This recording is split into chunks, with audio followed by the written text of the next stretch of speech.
Hey guys, so welcome back to all of our travel lovers and thrill seekers.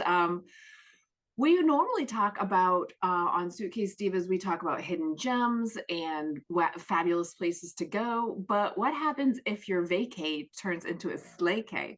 Well, today's guest speaker is an expert on the dark side of travel, and let's focus on that today. That's going to be what we're going to be focusing on. When your vacation doesn't have a fabulous ending, we'll put it that way. Yes, so we're thrilled and maybe a little bit nervous to welcome Kim, the host of Slaycation podcast. She's Yeah. one of three co-hosts on that podcast. Yep. This show dives into true crime stories of vacations gone horribly wrong. Horribly wrong. So we're pretty excited about this because I do really enjoy true crime and we got to listen to quite a few episodes. This is a nice twist on my typical true crime podcast where it's just, random stories, not a specific theme, but the entire podcast for Slaycation is about when your vacation, like you said, doesn't end well. Yeah. And it's very interesting. Some of the stories, and she goes back, it's not all just current. There's some wild stories in there, so we had a great There's time talking some with her. crazy stories in there. It'll definitely draw you in if you like anything like true crime. This is where you want to, touch base because we definitely heard some crazy stories. So I do want to give a warning. We do talk about death and murder, and there are some, descriptions of what happened to some of these victims. So if this is not your cup of tea, this may not be the episode, but we've Yeah. thoroughly enjoyed interviewing Kim and diving into her podcast. So we would like you guys to check out this week's episode with Kim from Slaycation. Yes. Yay, awesome. So let's welcome Kim from Slaycation Podcast. Hi, Hi, Kim. Welcome, Kim. thanks for having me. Absolutely. So before Slaycation, you were a true crime listener and you did a lot of knitting and kind of binge listening to true crimes. What inspired you to actually go ahead and start a podcast about that? Well, it's interesting because I never thought that I would be doing that. It just so happened that my husband had an idea for a show, and he was thinking about Slaycation as a TV show because his company develops TV shows and podcasts now. And he happened to mention it to me, and I just kind of rattled off a couple of cases that I just have heard through my years of just consuming Yeah. this Mhm. content. It was kind of always my thing. Like, I am the OG of true crime. Like, I been doing it before DNA. It's Oh, a like, thing. right, like, my husband met me when we first met and we started dating. He always tells the story of when he had first come to my house, and my bookshelf was just all true crime nonfiction. Mhm. And yeah, I was like that person that just read a lot, but that was the, you know, material that I read. And yeah, it was like I was reading about the Green River killer before DNA identified who he was. Maybe you were a detective in your past life. I must have been because I always joke how I missed my calling Yeah. Mhm. because, I'm like, oh my God, there were so many things I could have done. What was I thinking?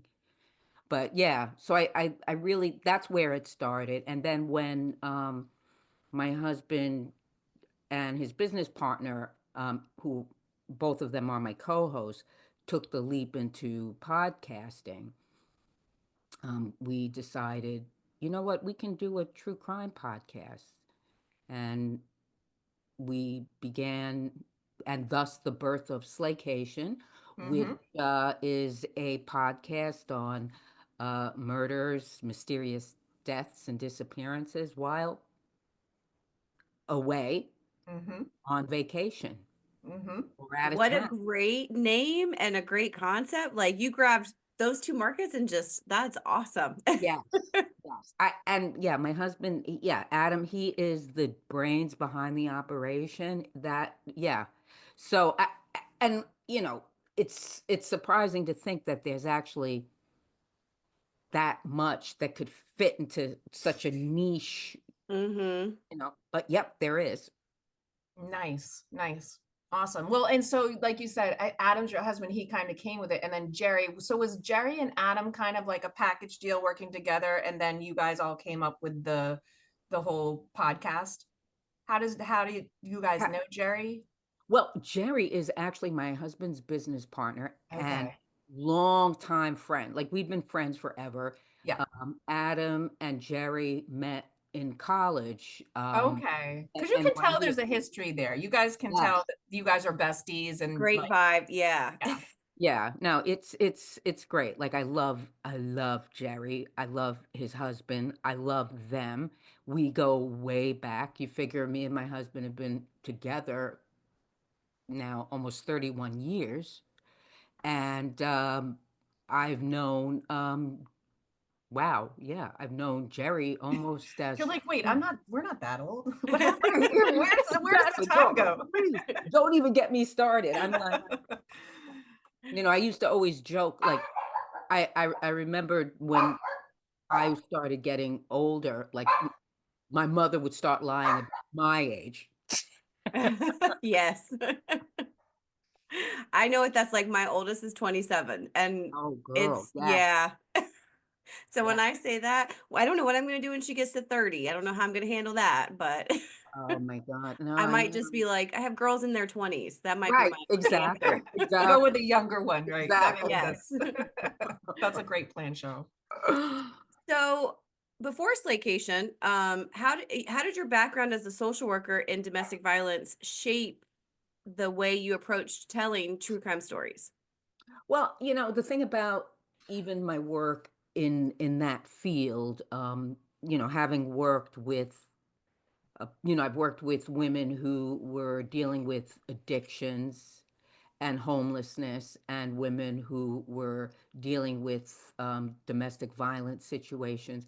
Now, one of the things about me, and I guess and I find that it just overlaps in kind of the podcasting and the work that I've done, is that I have always been a student of people. Like I find people fascinating. Mm-hmm. People fascinate me. I Yeah. I just find people interesting. And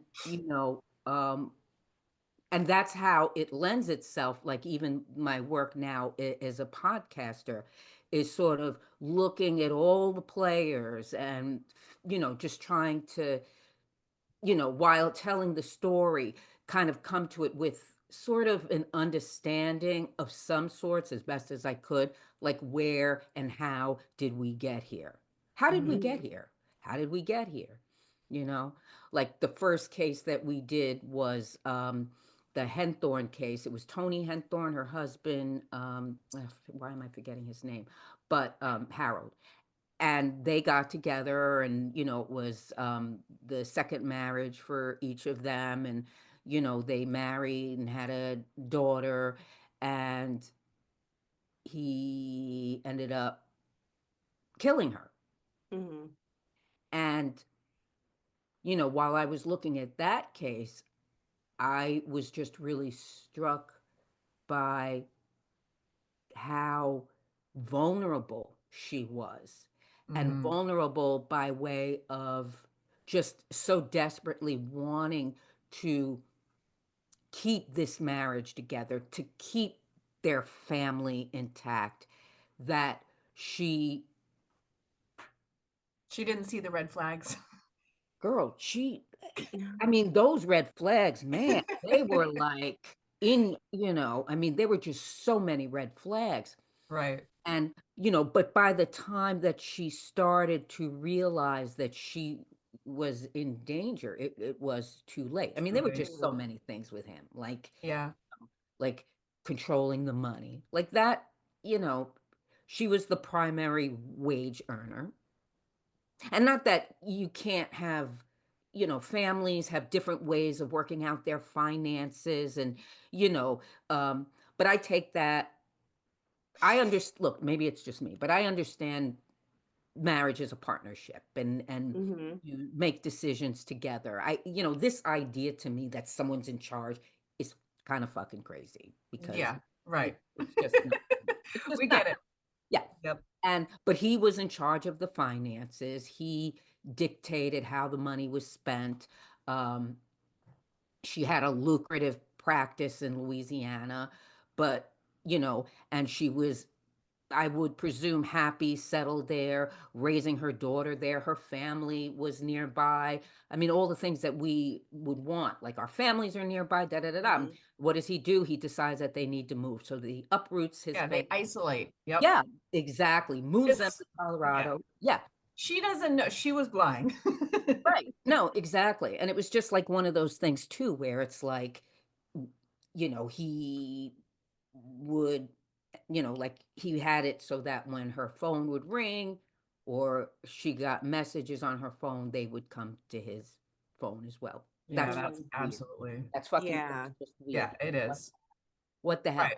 It's like, that's what I did to my 13-year-old. Okay. Right, Right. exactly. But there's a reason to parent at that point. Like she's a grown adult. That's just Thank controlling. you. So, Exactly. um, Exactly. but so I know Slaycation is a mix of like mystery and humor. So how do you kind of find the balance between that while respecting the gravity of what the situation is? Like I like that you guys have a balance of like you can throw some humor in there, but it also is somebody's dying. So Right. it's kind of like you gotta tiptoe one way or And the you other. guys do balance that really well because Oh, it's the thank you. dynamic. Yeah.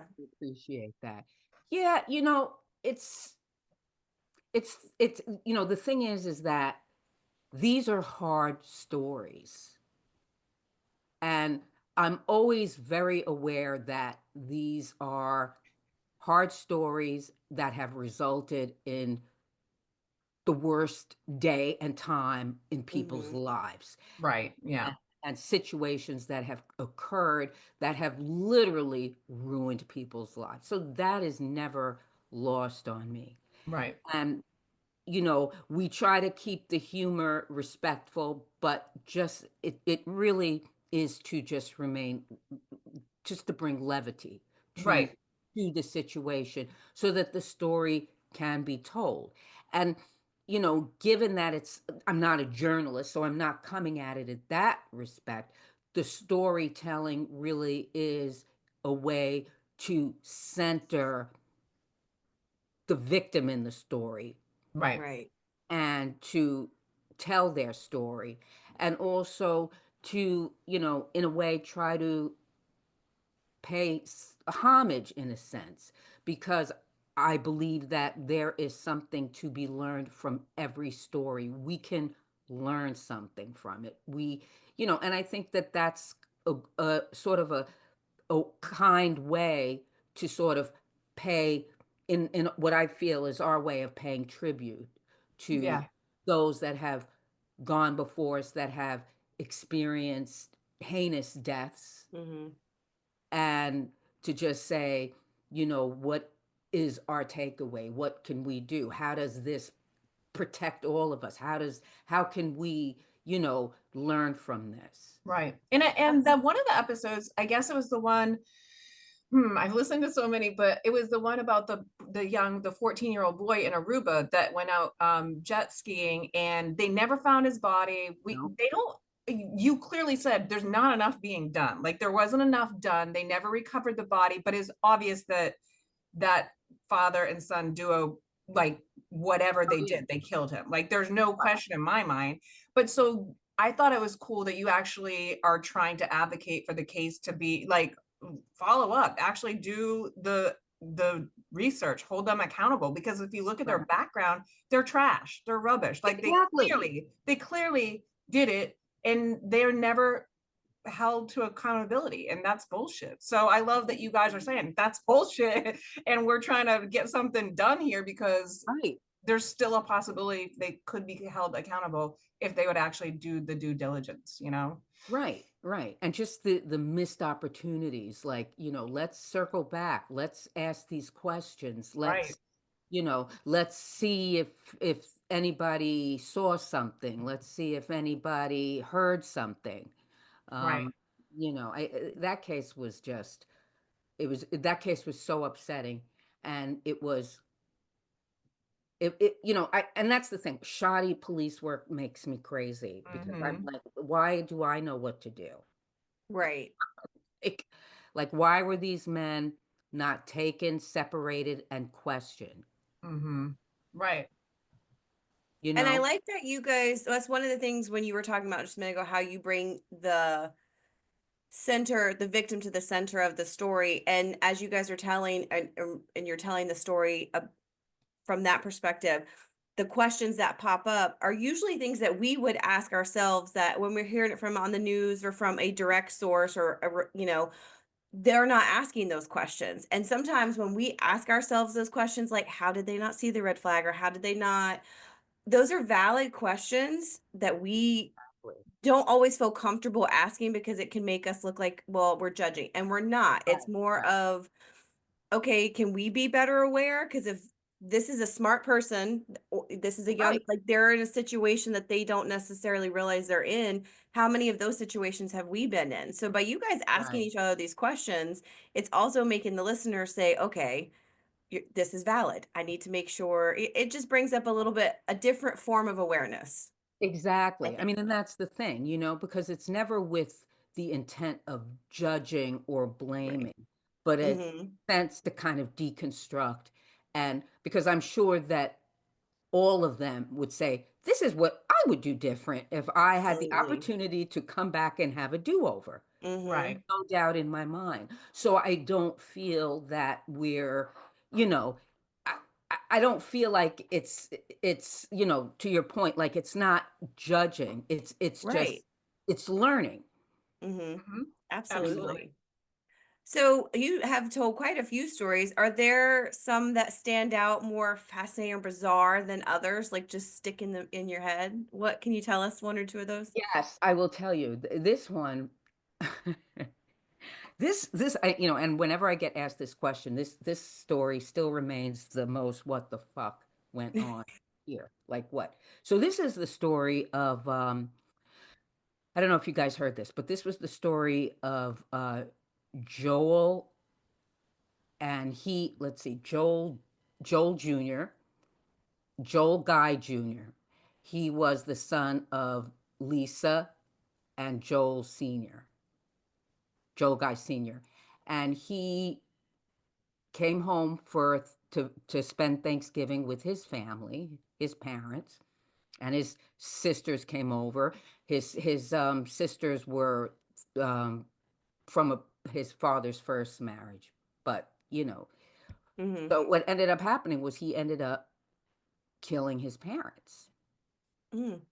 Now, what made this bizarre was that he not only just murdered them, he decapitated them, he dismembered their bodies.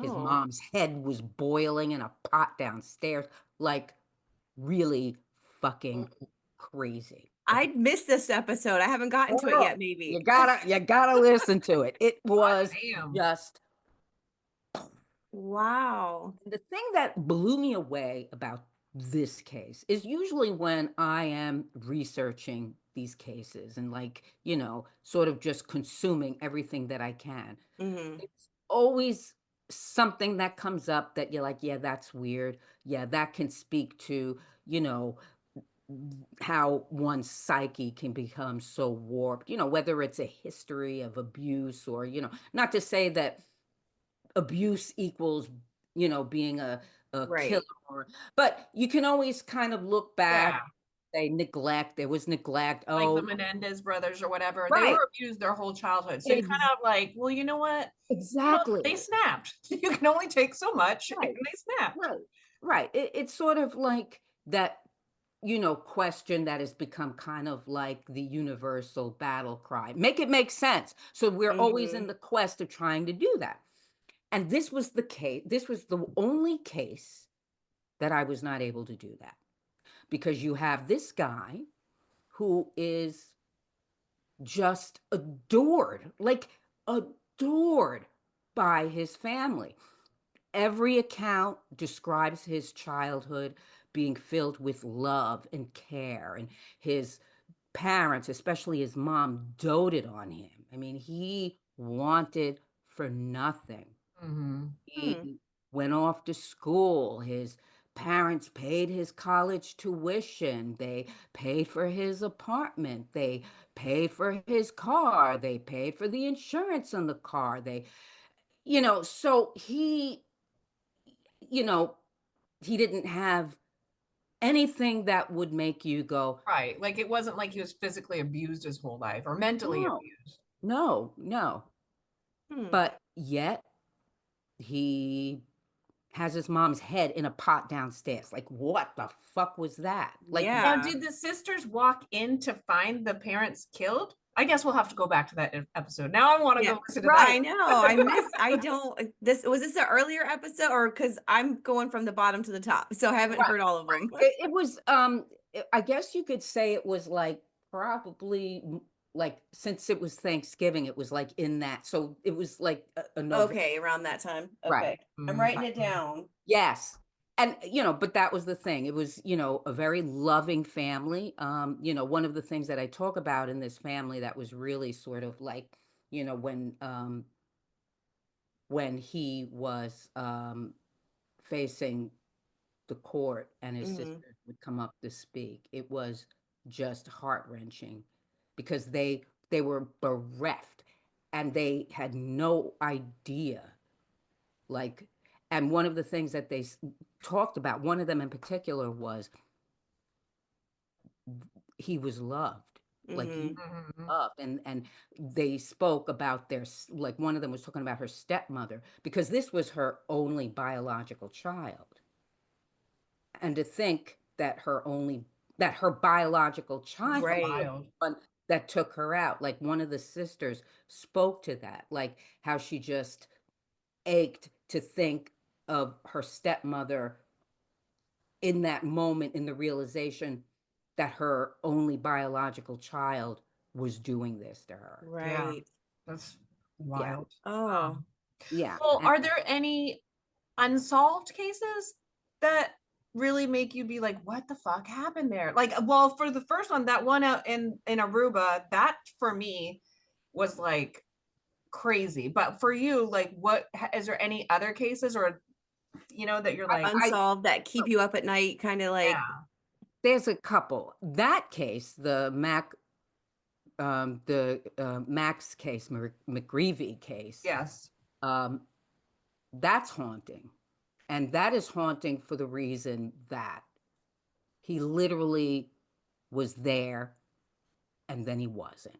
mm-hmm. And Mhm. that his poor mother, having already experienced the Lost the of husband. her Mm-hmm. husband, Mm-hmm. her children are traumatized, she's traumatized, you know, they're just trying to get it together, and they just try to go away to just reconnect as a family.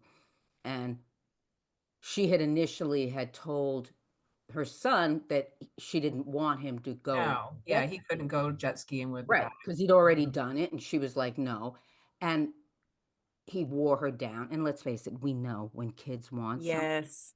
Oh my God. The They guilt she want, must live with to be oh, like, I gave in, I exactly. caved. I can't believe he would still be here if I was more firm and I had said no. Exactly. The guilt Exactly. she lives with, that pain, that is heartbreaking. Right. Mm. Like, I wish if there was anything I could do, I could take that guilt away from her and just Yeah. discard it somewhere. Mm-hmm. Because to, and just the horror of thinking that, like, she has no idea what happened. She wasn't there. Well, and they were targeted. Yes, Those guys no doubt. absolutely targeted that family and took Yeah. advantage of their situation. Um, Yes, it's so exactly. sad. And that to me, that one is like Oh my God. I right? feel so bad for the And a mom. lot of these episodes bring up a lot of emotions, the anger, the sadness, the frustration, the what would I do? Like, what if that were me? How would I handle that? What if that were Right. my family member? How do you balance that emotion for yourself, like as you're doing this and keeping from getting overwhelmed or bogged down by those emotions? Wow. So, what an incredible conversation so far. Kim has taken us down the road through a lot of chilling and gory true crime stories thus far. The one that stands out the most for me is the Aruba trip. And the family had already been going through a rough time.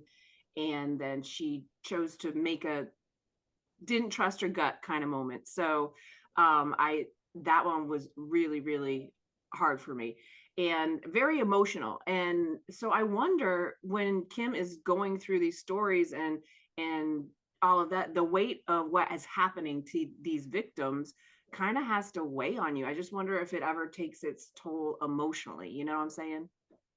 Yeah, I agree. I've always wondered that when I've read the, nonfiction, true crime, or and then when podcasts came out, how the storytellers handle and navigate the Yeah, emotional part of it. So it's very next deep. week in our two-part series with Kim from Slaycation, we'll dive deep into how she navigates the heavier side of crime storytelling.